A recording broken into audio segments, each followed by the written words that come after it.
Bright Duty. Every student matters. Hello dear students, welcome to another lecture, and in this lecture we are going to discuss the back exercises of chapter 2, which basically is the poem Jina and Etiben written by Nabina Das. So let us proceed towards the back exercises now. The first question says, fill the table to complete the summary of the poem. Okay. So Jina and Etiben lived in Mopungchuk.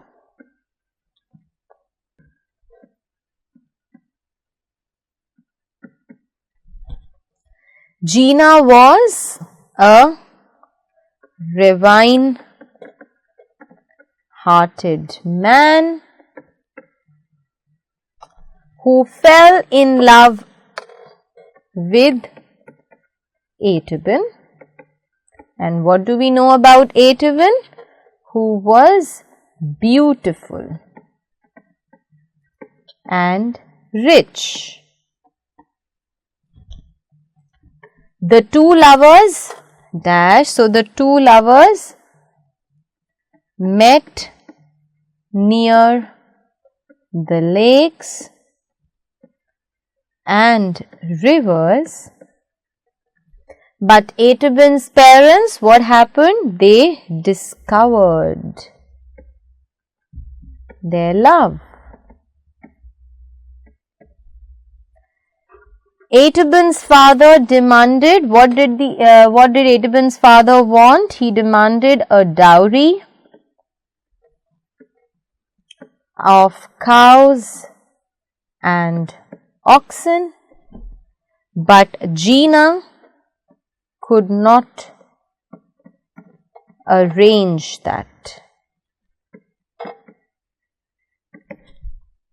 The lovers tried all the tricks but were unsuccessful. In the meantime, what happened? A rich man named Tenure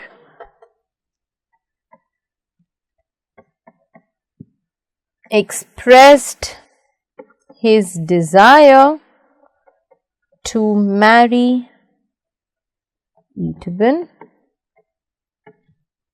and the lovers were separated.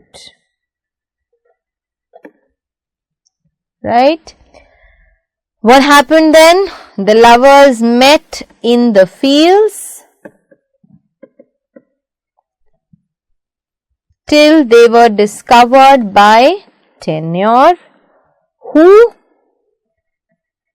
beat Etiben black and blue. Jina nursed Etiben, so it was Jina who took care of Etiben. However, Etiben did not survive the ordeal. Jina too died because of grief. The villagers smoked their bodies, and what did they see? They saw their souls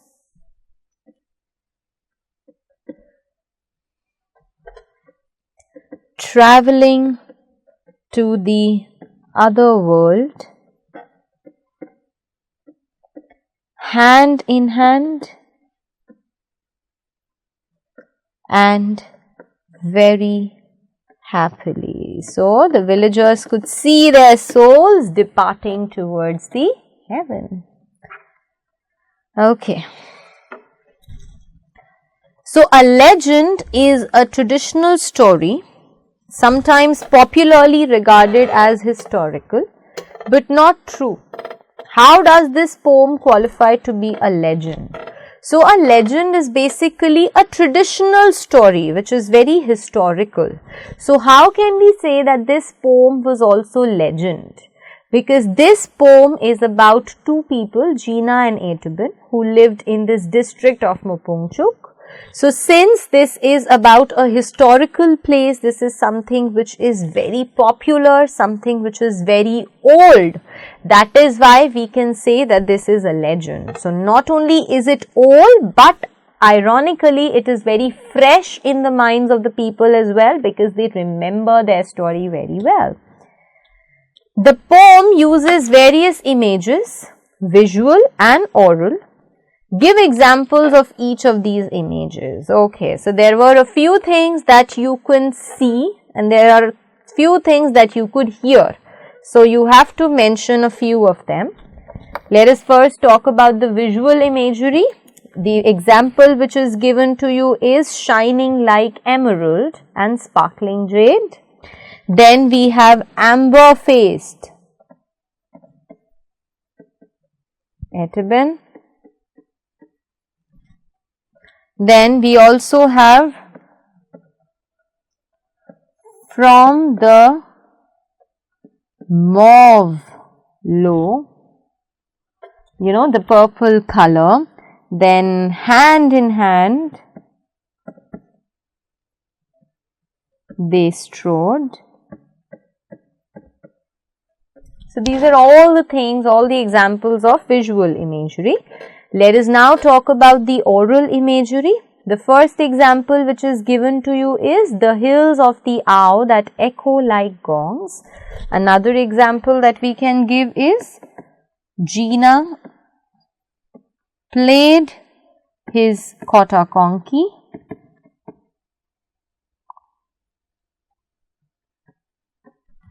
Right?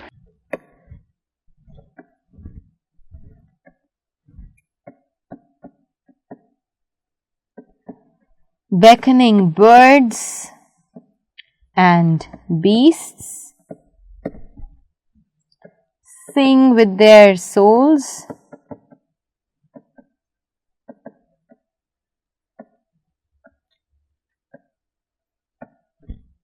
Then another example, we have the goats blare.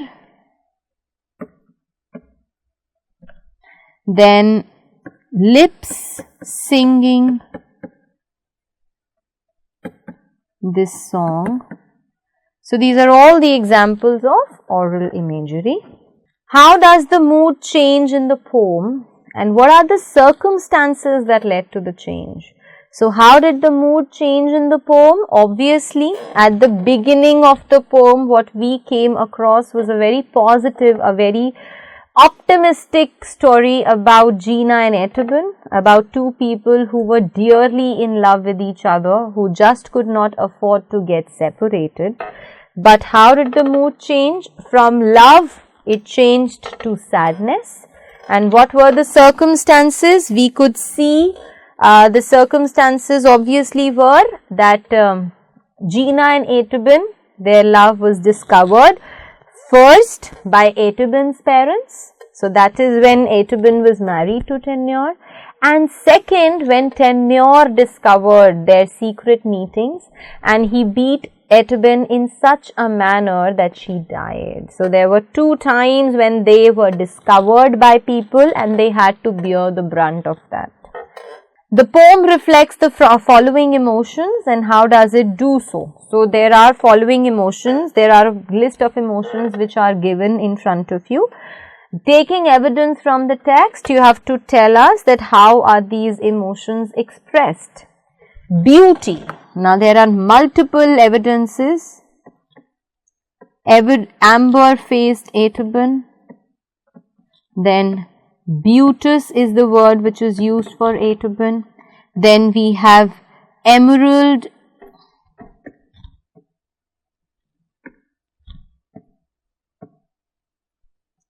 and jade.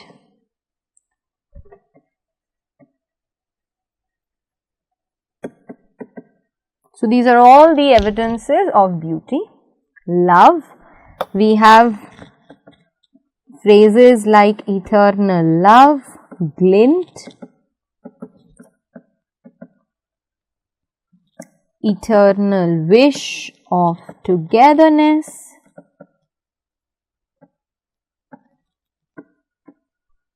felt easing, her soul's suffering full. The last line of the poem by Etiben before dying. Anger. For tenure that has been used, he beat Etiben unconscious.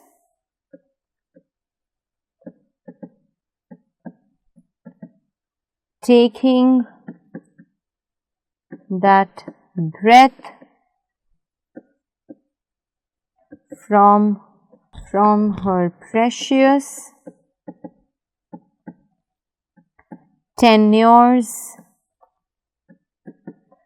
cruel warrants. So these are a few examples of portrayal of anger. Pain. Endured endless pain. Then nobody heard Jina's heart plead. Etiben in death's snare. So these are all the examples of pain. And grief. For Jina, when it has been written that ache filled his heart. So these are the examples of all the emotions listed in front of you. Let us move on to the next question. Reference to context. Okay. So read the lines from the poem and answer the questions that follow. They fell in love so rich and pure, it washed away Jina's vice of being poor. Across the vales and hills they sang of an internal wish of togetherness like swans, in love's tide to swim forever and ever, sharing heart's bounty to lose each other never. Who is they in these lines? They refers to Jina and Etiben. What are they compared to and why? So they are compared to a swan because the swans are always together and their love is pure. What was their intent? Intent means what was their desire, what was their wish. Their desire was to never lose one another. Okay. Second, Tenure, the rich man's son, coveted Etiben. He came with the dowry before Jina did. No one ever heard Jina's heart plead. Not the parents, no friends, no gods saw the pain. So who was Tenure? He was the son of a rich man who wanted to marry Etiben. What did he do and why? He came with a dowry to marry. And why did he come with the dowry? Because he wanted to marry Etiben. How did Jina feel? Jina, of his heart was pleading, his heart was aching, was crying. A married woman who could never know another, never love, never court, and never at all gather the pearls of happiness in a home that's a cage. She was worse than a beast in separation and rage. So who is the married woman over here? The married woman over here refers to Etiben. How did she feel? She felt like a caged bird, a caged animal. Why did she feel so? So she felt so because she got no love after getting married. Okay. They made it sure to meet in the fields. When Tenure was away from Etiben's heels, Jina came with a piglet, just a clever front, to meet his lady love, to have his face gaunt, light up and fill with the brightest smile. Oh, for Etiben he could cover 1,000 miles. So where did the lovers meet? The lovers met in the fields. What did Jina do and why? Jina brought with himself a piglet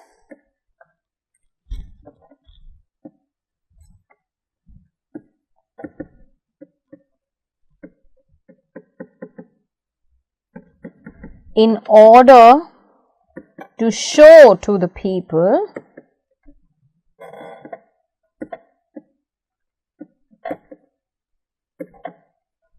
that he had come to sell it.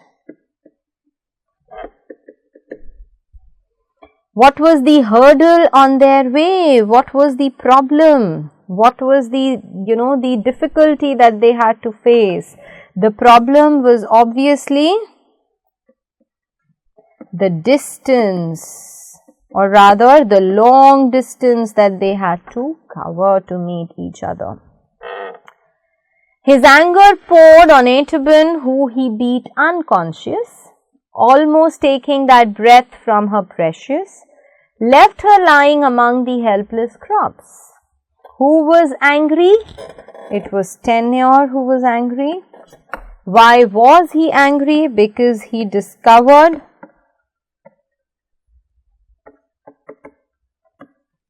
Jina and Etiben's secret meeting. What did he do in anger? He beat Etiben nastily. The dewy-eyed Etiben and brave Jina in bliss, hand in hand they strode over bright stars that crossed them once, bore their curse, now showered glory singing. O eternal lovers, your tale will be on books and covers. So, what happened to Jina and Etiben? They, or rather I can say that their souls